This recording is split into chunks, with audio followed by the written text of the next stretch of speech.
Iran's leaders show a unified front. Amid accusations, they're too divided to make a deal. Donald Trump tightens the blockade on the Strait of Hormuz, seizing another oil tanker. And Israel continues attacks in Lebanon despite a 3-week ceasefire extension. We are nearing the 2-month mark in the war on Iran, and an uneasy stalemate continues. Here's what you need to know. Every story says, oh, Trump is under time pressure. I'm not. No. You know who's under time pressure? They are. Because if they don't get their oil moving, their whole oil infrastructure is going to explode. Trump says there was an agreement with Iran to reopen the Strait of Hormuz, but he was the one who changed his mind. He says this was because Iran was making $500 million a day in oil sales. But is that true? Since the war started, Iran's continued to export around 1.8 billion barrels of crude each day, almost all of it headed to China. It's estimated to be worth around $160 million, not 500. And here's the thing, the US was allowing this to happen as a way of easing pressure on global supplies. But it was a bad look for Trump, making him look weak on the negotiating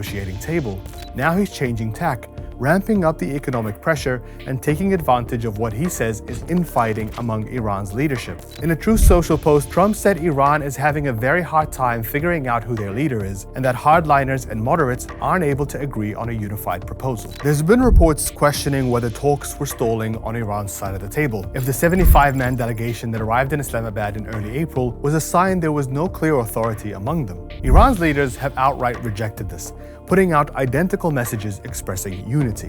Iran's lead negotiator Mohammad Baqir Ghalibaf wrote, "In Iran, there are no radicals or moderates. We are all Iranian and revolutionary, and with the iron unity of the nation and government, with complete obedience to the supreme leader of the revolution." 2 hours later, Iran's President Masoud Pezeshkian reposted it almost word for word, while Foreign Minister Abbas Araghchi said Israel's assassinations of many leaders had failed to sow division in their ranks, saying that the battlefield and diplomacy are fully coordinated fronts in the same war. But the true stress test in these negotiations might not be Iran at all, but Israel. The White House announced a 3-week extension to the ceasefire between Israel and Lebanon. But Israel is still bombing southern Lebanon, and Hezbollah has fired more rockets into northern Israel. A Lebanese journalist, Amal Khalil, was killed after she and another journalist were hounded by Israeli drones. She sent this voice note to her loved ones.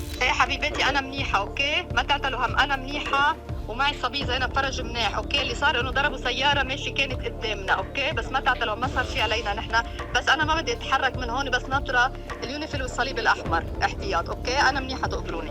Shortly after, the building they were hiding in was bombed, killing Amal and seriously injuring Zainab Faraj. That's it from me today. Stay with us on Al Jazeera for all your updates in the war on Iran.